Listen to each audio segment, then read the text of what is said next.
mi aláyọ̀, ẹ̀yin tèmi alálùbáríkà, ẹ̀yin tèmi ọlọ́pẹ́ ṣàlàáfíà lẹ wà. Gẹ́gẹ́ bí èmi Ọ̀pọ̀nba Ìtú ṣe wà lénìí, alhamdulillahi rabbil alamin. Yes, thank you for always watching me.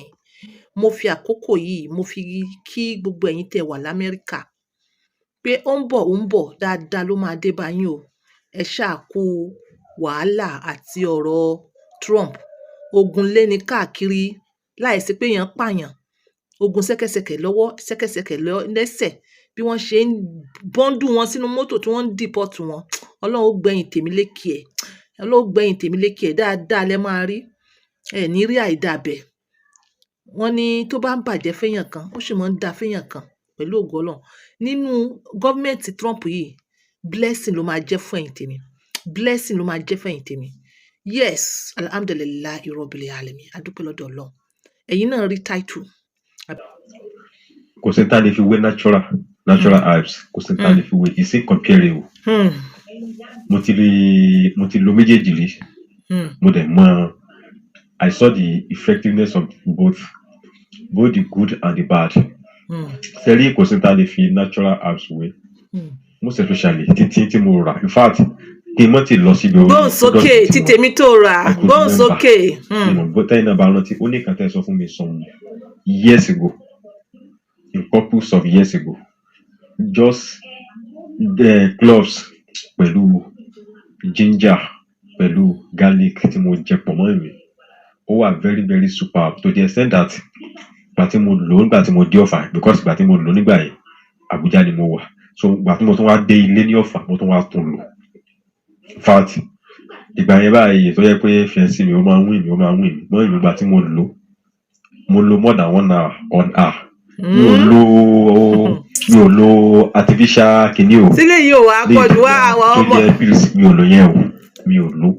Ẹ̀yin tèmi ẹ má bínú. 1 hour. Ẹ̀yin tèmi Ajia on point. As ọkọ̀ ìdákọ́lẹ̀ 1 hour. Ẹ̀mí mi ò gbé yes. Bákan náà dẹ̀ ní kí ṣe pé bóyá I like ìbálòpọ̀. Bẹ̀bí mo ń wò pé kí la fẹ́ jẹ tání kílẹ̀ mọ̀mọ́. Àwa là ń ṣògùn yìí o. Ṣóyè yín. Bẹ̀bí mo ń wò pé kí la fẹ́ jẹ tání kílẹ̀ mọ̀mọ́. 1 hour. Yé. Ṣé kí ni yóò wá ní mọ́ gbóná báyìí? Ṣé ò ní mọ́ gbóná? Ìlà. Irú ìbálòpọ̀ yìí tí wọ́n bá ṣe tó wà mọ́ mi fẹ́lẹ́fẹ́lẹ́. Bó ṣe máa mí nìyẹn o. 1 hour. Tó.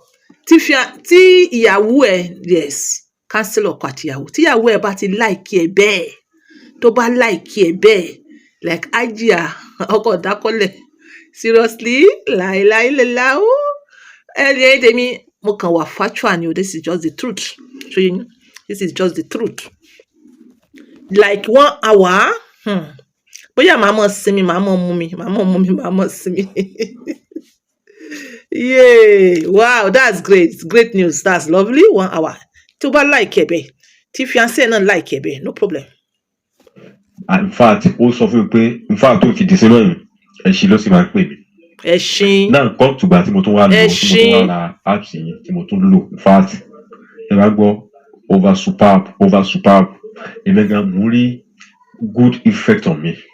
Most especially when it comes to ejaculation. Mọ́mí tí mo bá dà. Tell me more. For instance, last week. God bless you. Nígbà tí last week, èmi àti fiancé mi a ní good times. So to God be the glory, mi. In fact, mi ò mọ̀ pé mo ní irú àtọ̀bẹ́ yẹn. Ó pọ̀ tó di ẹsẹ̀ pé ó sọ pé ṣé mo lo baba somebody àwọn oògùn máa pa ẹ̀ lórí mi ò lò ní pé kí ní pọ̀. Mo dẹ̀ ti sọ fún iná rí ní gbogbo àti mo kọ́kọ́ bẹ̀rẹ̀ sí ní lo apps yìí. Ó ní kan tó yẹ pé in fact ó fẹ́ dé half of the ọ̀rá tí mo lò, condom tí mo lò, ó fẹ́ wọ half nígbà tí mo dà tán. So ilé náà very the same. Ẹ̀yin tèmi, orí ọ̀fẹ́ tí àwọn èèyàn ń jẹ pẹ̀lú apps Ọ̀pọ̀nba Ìtú ni. So ìwọ tó bá fẹ́ kọ́ ká bá ẹ jókòó lé, wàá wá ní Ajia, mo fẹ́ kí àtọ̀ mi mọ̀ pọ̀, wàá wá tún san extra charges. It's all about money. Mo understand tí èèyàn bá ṣe product báyìí, tí àwọn èèyàn ń jẹ́rìí sí, tí wọ́n wá, tí wọ́n ṣe review, like tó bá jẹ́ pé ìwọ ni, how do you feel? Like I'm happy and I give God the glory. Alhamdulillahi rabbil alamin.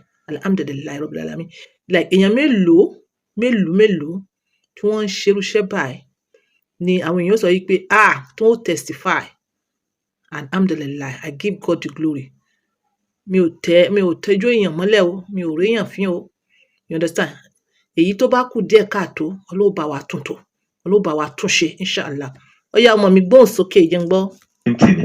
Now come to the thickness, come to the qualities. Ó thick and ó dẹ̀ you know bó ṣe máa ń draw yẹn ó dẹ̀ draw in fact ó dẹ̀ ní good scent according to my babe. Yes. Ó gan sọ ní wàá olùkọ́. Yes iṣẹ́ app nìyẹn. No so gbà tó tún wá di bóyá bí lẹ́sìn. Because mo máa ń sọ fún yín oúnjẹ ni so àwọn nǹkan tẹ́ miss vitally nínú vitamins àti minerals tẹ́ ẹ̀ jẹ déra wọn òun ló ń try láti produce fún yín òun ló fi sọ wípé ó ló draw ó ló tún wá ní good scent yes gbogbo ọkùnrin tó bá jẹun dáadáa ẹ rí i pé scent àtọ̀ wọn ó máa ń ní bó ṣe máa ń kíra kì í ṣe pé àyàn ọkùnrin ó dànsì àti ẹ̀ ní gbóòórùn kankan kí ló ń jẹ. The third day sígbà tí mo kọ́kọ́ tètè mo dà yẹn tí mo tún da ìmí ní ọjọ́ kẹta sí ọjọ́ yẹn ṣe believe pé the same quantity náà ni mo tún dà ó pọ̀ bẹ́ẹ̀ náà ni which is àná. so dẹ̀ mọ̀ pé mo sọ fẹ́ pé tẹ́ bá ń wá àtọ̀ you need to be taking water pẹ̀lú apart from those apps wàá tún máa mú omi o need láti máa mú omi la fi make àtọ̀ because fluids náà ló pọ̀ jù o ní larger percentage àtọ̀. no ọjọ́ sunday ó tún pọ̀ bẹ́ẹ̀ náà tí mo sọ fún yín pé ó tún pọ̀ bẹ́ẹ̀ náà ni so a lè compare herbs pẹ̀lú pills a lè compare because ìyẹn tiẹ̀ èyí herbs àjẹsára ní tiẹ̀ ìyẹn kì í kọ́ ìtàn I said it. Wow.